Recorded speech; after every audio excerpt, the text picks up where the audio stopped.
Hello everyone, I'm Nini FC, this is Blue Lines TV. Welcome to another news daily video, and in today's video, I'm going to be giving you guys some exclusive news in regards to Higuain right now, and I'm going to be talking to you about some exclusive news in regards to Luis Campos and why exactly the deal fell through. There's so much information in regards to the loan army, the youth team, and the plan that Luis Campos had for the loan army. But anyway, you guys, if you like this video, smash that like button. Help me get more than 500 likes for today's video, and press the bell notification button as well to stay tuned to all things Blue Lines TV.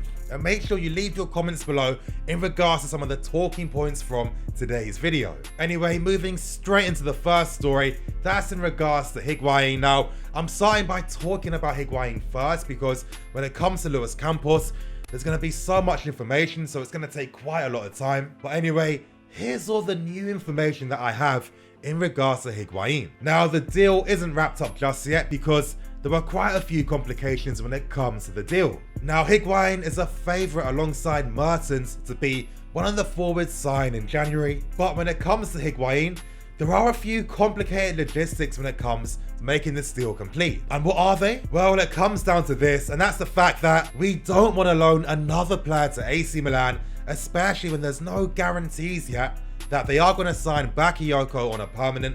And in my opinion, I think that makes a ton of sense. We want Milan to sign Bakayoko on a permanent first before considering letting Morata leave on loan to AC Milan. And that makes a lot of sense because you can't imagine AC Milan to borrow the player, not use them, and you're effectively getting a decent player for next to nothing. And Bakayoko and Morata were big money buys for us last summer. We need to get some of that money back to really help reinvest back into the team and obviously try and make some money. And the last issue we have when it comes to securing Higuain is the fact that we don't want to pay anywhere near close to what AC Milan paid to sign Higuain in the first place. And AC Milan paid about 18 million euros to sign this guy on loan for a season. You guys, my question for you for the comment section is, who would you prefer, Higuain or Mertens? Give me your thoughts and opinions below. Now for me, I would sign Mertens because I like that he has that positional flexibility. You know, the guy can play on the left, on the right, and in the middle as well. Now, Napoli are using Milik and Insigne up front together, and I feel like Mertens really isn't going to cost too much. And this is really one of the last times that Napoli can really make any money on the player because his contract is expiring soon. But as I said, if you want more context and information, watch my video in the card above, and I basically detail all the news surrounding Sarri and Mertens. Now, moving straight on to the second part of today's video, that's in regards to Luis Campos and why things broke down in the first place. Now, normally I do suggest that people watch a previous video of mine. I did talk about Luis Campos and why talks broke down in a video I released a few months ago, but since then, I've got a lot more information, a lot more key details as to what really happened on top of that. So just to give you guys a really quick debriefing on what I was talking about in the last video, because let's be serious, no one ever clicks on the cards. And that came down to the fact that Luis Campos wasn't necessarily comfortable leaving Lille in the position they were in, especially when they were under investigation by the DNCG, which is basically the French FA. And the other reason was that it came down to financial costs because Luis Campos costs money for his software that he uses, which is trademarked, and he costs money for the team he likes to use as well. But for today's video, sit back, relax, and hear the story of what was happening behind the scenes. Now here's why this never happens. Campos wanted a 100 million budget as he wanted to completely revamp the loan army. Now for Campos's new look loan army,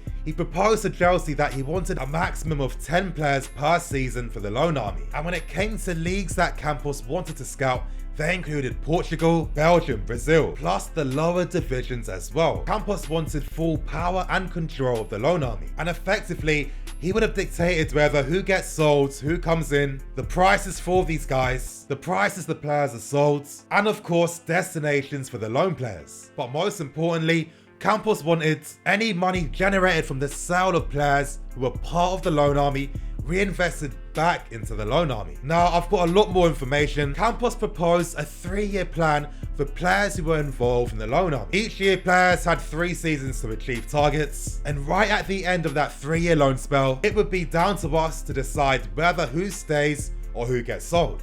Now, for the first year, the plan was to get the loan player to play first team football. For the second year, the plan was for that loan player to become an undisputed first team player for that loan club. And for the third loan year, Campos wanted the player to play somewhere in Europe. Now here's where some of the stumbling blocks came between Marina and Campos. Number one, when I said earlier that Campos wants a complete revamp of the loan army, that's literally what it means. He wanted everyone sold so new players could be signed for the loan army. And when I mean everyone, he wanted literally every single player who's in the loan army right now sold.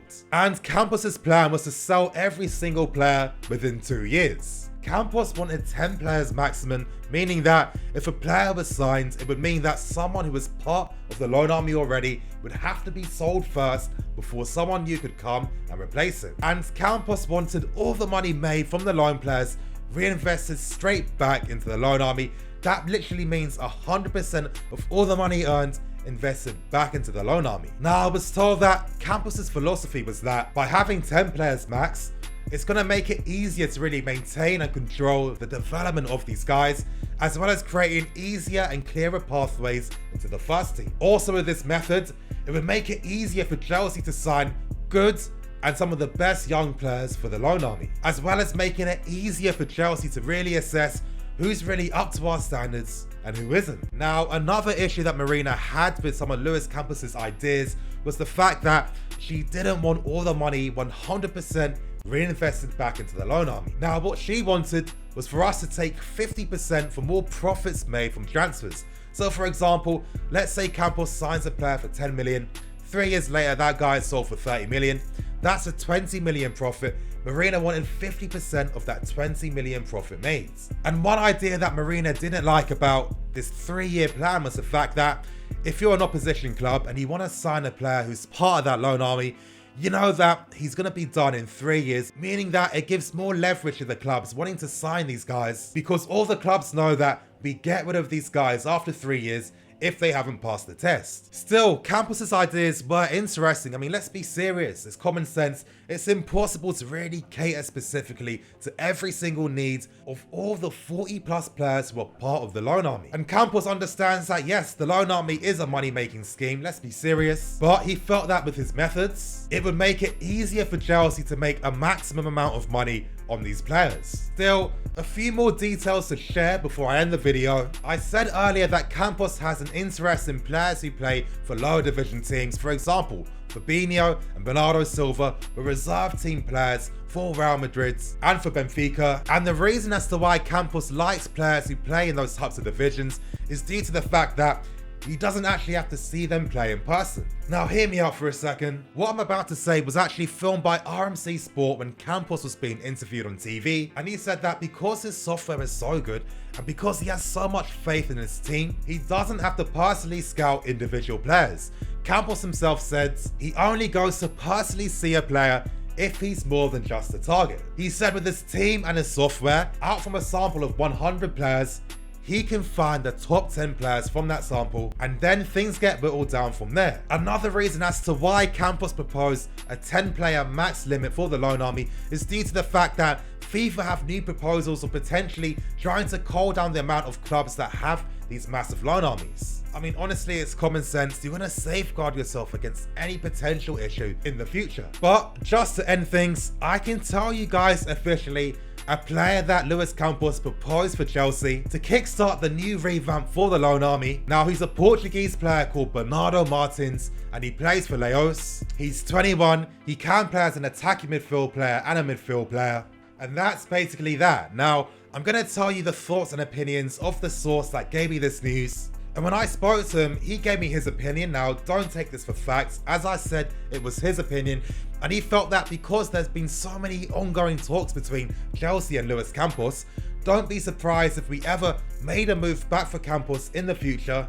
And he told me that between Luis Campos and Luis Enrique from Paris Saint-Germain, we've spoken more to Luis Campos. And that, you guys, is why Luis Campos didn't sign for us during the summer. But anyway, in the comment section below, obviously I've given quite a lot of information, so I'm really curious to gauge everyone's thoughts and opinions on these stories today. Thank you for watching. I'm Nini FC, this is Blue Line TV, signing out.